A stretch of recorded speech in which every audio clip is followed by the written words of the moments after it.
जितने भी नई बहनें या नए साथी हमारे साथ आज जुड़े हुए हैं, मैं उनको बताना चाहती हूँ, मैं एक डाइटिशियन हूँ। मेरा नाम ईशा वशिष्ठ है और मैं एक मिशन पर काम कर रही हूँ कि हम अपने देश को स्वस्थ बनाए, रोग मुक्त बनाए।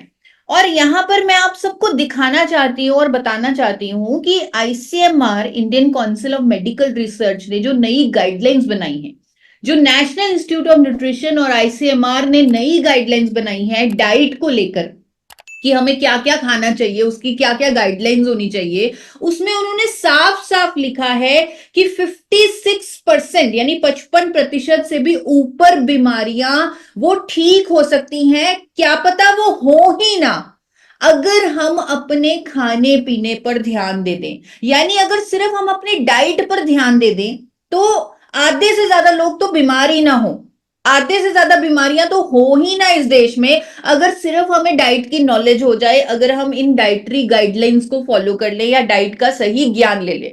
इसीलिए बार बार आपको कहा जा रहा था कि ये सेशन बहुत इंपॉर्टेंट है, आप अपने परिवार को, अपने फैमिली मेंबर्स को, अपने टीम मेंबर्स को प्लीज इस सेशन में जरूर ज्वाइन करें, क्योंकि आज मैं आपको डाइट की ही नॉलेज देने वाली हूँ।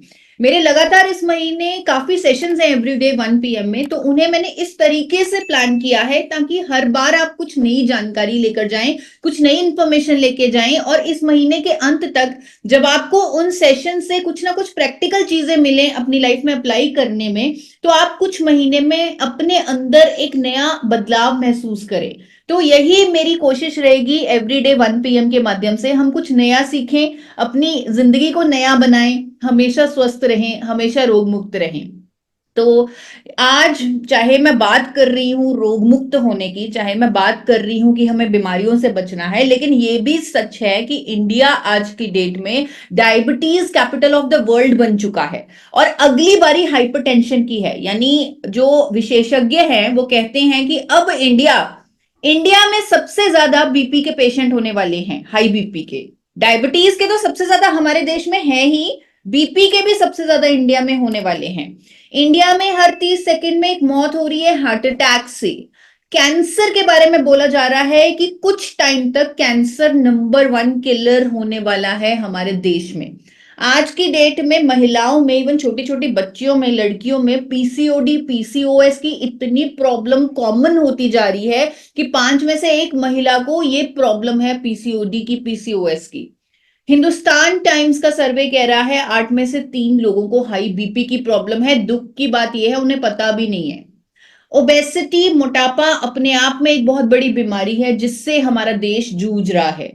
अगर 8-9 बीमारियों की ही बात करें तो 55 करोड़ लोगों को वो 8-9 बीमारियां हैं। अभी तो सिर्फ लिस्ट अभी एंडलेस है, लिस्ट अभी बाकी है।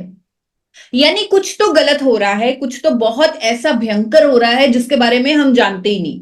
क्यों इतनी बीमारियां हो रही हैं, क्यों इतने डिजीजेस फैल रहे हैं, क्यों इतना ज्यादा जो आंकड़े हैं वो इतने ज्यादा डरा देने वाले हैं, और जो प्रिडिक्शंस हैं वो और भी ज्यादा हमारे लिए थ्रेटनिंग हो रही हैं। क्यों हो रहा है ये सब? हम अक्सर मानते हैं कि आजकल का तो लाइफस्टाइल ही इतना खराब है कि हम पोल्यूशन में सांस ले रहे हैं, तो ऑटोमेटिकली ये सब कुछ हो रहा है कि हमारा जो पहले का टाइम था वो ज्यादा अच्छा था। आज के टाइम में जितनी तरक्की हो रही है उतनी हम बीमारियों के करीब जा रहे हैं। क्या सिर्फ यही एक कारण है? क्या आपको लगता है सिर्फ यही एक कारण है? असली कारण क्या है इन बीमारियों का? तो जब मैंने अपनी डायटिक्स की पढ़ाई की, मैंने डीप आयुर्वेद के बारे में भी पढ़ा, नेचुरोपैथी की साइंसेस भी पढ़ी, आयुर्वेद के बहुत सारे स्क्रिप्चर्स भी पढ़े, तब मुझे समझ में आया कि बीमारियों का असली कारण तो कुछ और है। हम बहाने लगा रहे हैं कि शायद इसकी वजह से ऐसा हो रहा है, शायद ये चीज ऐसी हो रही है, लेकिन बीमारियों का असली कारण तो एक ही है, और वो कारण है हमारे शरीर में कचरे का जमा होना। अगर आप आयुर्वेद टेक्स्ट में जाएं तो वहां पर लिखा होता है कि हम वही हैं जो हम डाइजेस्ट करते हैं। नॉर्मली इंडिया में या आपको अक्सर डाइटिशियंस या डॉक्टर्स द्वारा ये सुनने को मिलता है कि हम वही हैं जो हम खाते हैं, लेकिन एक्चुअली में अगर हम अच्छे से अच्छी चीजें खा रहे हैं लेकिन वो हमारा शरीर एब्जॉर्ब नहीं कर पा रहा, वो शरीर के अंदर कचरे के रूप में पड़ा हुआ है कहीं, तो वो बेहतरीन से बेहतरीन चीज भी हमें बीमारी की तरफ लेके जा सकती है। यानी शरीर में अगर कचरा है तो उसे निकालना जरूरी है सबसे पहले, अगर हमें बीमारियों से बचना है। मैं आपको सिंपल सी चीज पूछती हूँ, अगर हमारे पास एक ग्लास है, उसमें आधे ग्लास में पानी है, तो वो पानी बहुत ही ज्यादा गंदा है, बहुत ही ज्यादा गंदा पानी है, और हमें उस ग्लास में साफ पानी को भरना है। तो उसका तरीका क्या है, उसका सही तरीका क्या है? आप कहेंगे जो अभी हम कर रहे हैं, एक्चुअली अभी क्या हम कर रहे हैं, उसी गंदे पानी में हम और पानी डालते रहे हैं, डालते जा रहे हैं, डालते जा रहे हैं, डालते जा रहे हैं, कि कभी ना कभी वो गंदा पानी निकलेगा और साफ पानी भर जाएगा। लेकिन ये तरीका टोटली गलत है। हमें पहले उस ग्लास के गंदे पानी को निकालना है, फिर नया साफ पानी भरना है। तो आज का सेशन लगभग आपको वही सिखाएगा कि कैसे आपने अपने शरीर के कचरे से छुटकारा पाना है, ताकि हम अपने आप को कई तरह की बीमारियों से बचा ले।